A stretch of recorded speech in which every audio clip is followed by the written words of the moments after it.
আসসালামু আলাইকুম, আমি কাছে আপনাদের মাঝে নতুন আরেকটা ভিডিও নিয়ে চলে আসলাম।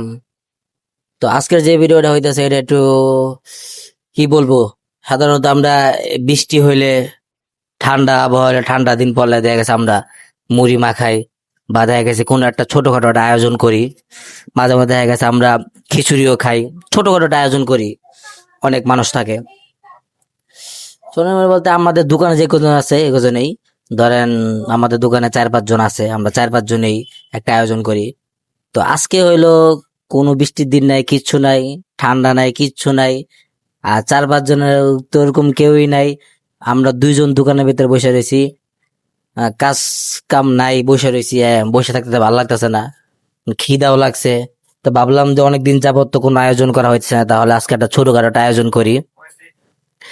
তো এই জন্য আর কি আমরা ছোটখাটো আয়োজন যেহেতু করবো, এই অল্প অল্প কিছু কিনে নিয়ে এসে, ঢাকা শহর তো, এখানে তো দেশ গ্রাম নাই যে বিভিন্ন জায়গা থেকে গাছ থেকে নিয়ে আসবো, ক্ষেত থেকে নিয়ে আসবো। বিভিন্ন জায়গা থেকে আমরা টুকটাক করে নিয়ে আসি। এই টুকটাক করে আনতেও অনেক খরচ হয়ে যায়। যাই হোক, নিজে বানায় খাওয়ার মজাটাই আলাদা, অন্যরকম একটা মজা।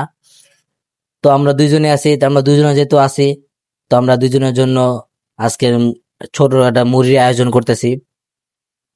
আমাদের খাইতে খাইতে অনেক বেশি হয়ে গেছে মানে আমরা 2 জনের তুলনায় আমরা 5 জনের বানায় লাইছি, মানে এত পরিমাণে বেশি হয়েছে। আমি তো বেশি খাইতে পারিনি, অল্প একটু খাই উঠে এসে পড়ছি। তো আরেকজন মেহমান আসছিল আমাদের এখানে দোকানে, ফ্রেন্ড, ওরে পাই বললাম, তো একজন হইলো, যাক 3 জনে খাওয়া যায়। তো 3 জনে আমরা এই মুড়িটা খাইলাম। তো এইটাই আর কি, কাজ কাম না থাকলে কি করি, আপনাদের মাঝে শেয়ার করা। তো সবাই ভালো থাকবেন। আর আমার এই ভিডিওটা কে কোন জায়গা থেকে দেখতেছেন এটা অবশ্যই কমেন্ট করে জানাবেন। আর আমার চ্যানেলটি সাবস্ক্রাইব করে দিবেন। আমার চ্যানেলে 400 সাবস্ক্রাইব হইতে বেশি দেরি নাই। সবাই আমার চ্যানেল সাবস্ক্রাইব করে দিবেন। সবাই ভালো থাকবেন। আল্লাহ হাফেজ।